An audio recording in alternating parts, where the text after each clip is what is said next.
It's always a crash course in urban planning, urban development, and design principles.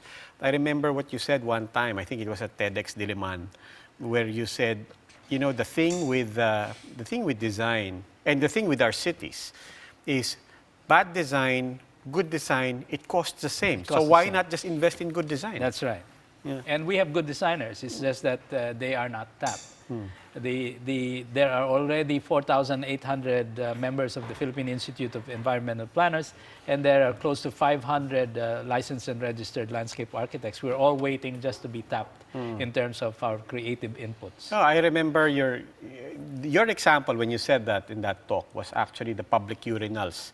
Then you said, here's a public urinal. Yes. May tubo, may receptacle, and then that's it. And then itong isa, may tubo, may receptacle, may wall. It's the exact same thing design-wise, I mean principles-wise. But the design is design always makes a difference. And the Filipinos are really good designers so long as politics doesn't get in the way. Okay, now you have one more thing you brought for us to illustrate again this principle. Yes. Okay, once we get into, let's say Makati. No? I mean, I think this is your illustration. What do you have this here? is a project for Masaya, which is the Building Owners Association. And this is to improve pedestrianization. Actually, the program is already 20 years old. We've been improving year to year. And one thing we discovered, as in other places in the metropolis, a lot of the gaps between the corners of streets are very wide because in the old days... This is a real intersection. This was Rufino and Esteban. In Makati in CBD. Makati. This is Legazpi Village. Legazpi Village. Now, a lot of places in Metro were designed by traffic engineers in the 40s, 50s, and 60s with very wide, very large curb radius. The assumption was there was no traffic and the cars were running at very fast speeds. But really, you only need a radius of 3 to 4 meters for cars to ply the roads.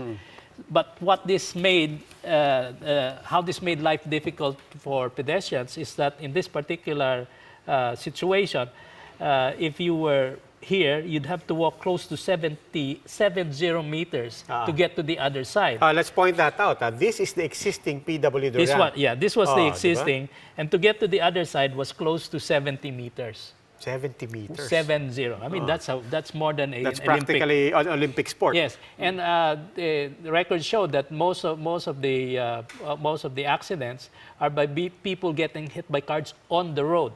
So the trick is on the intersection. Right in the intersection, or because there's no sidewalk, or because the widths are too big. Okay, now here's what we want to illustrate here. Simple design changes, what can happen? Yes.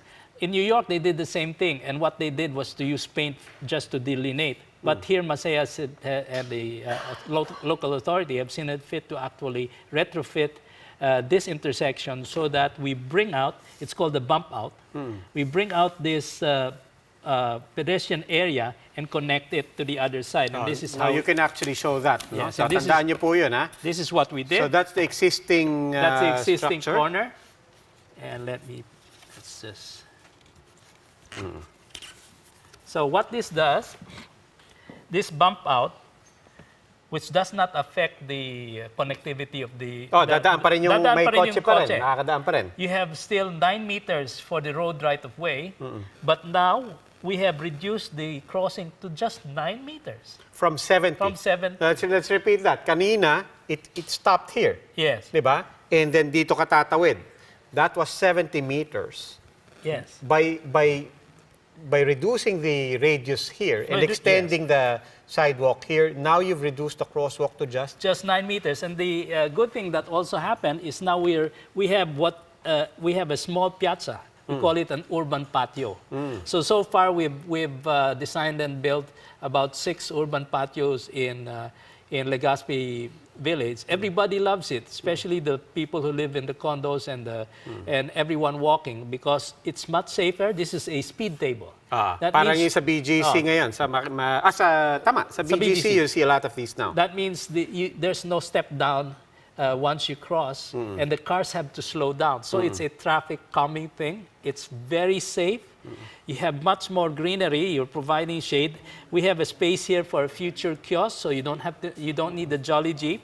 So this provides space on Okay. both sides, and it reduces the amount. And this can be done in a whole lot of intersections in Metro Manila. Okay.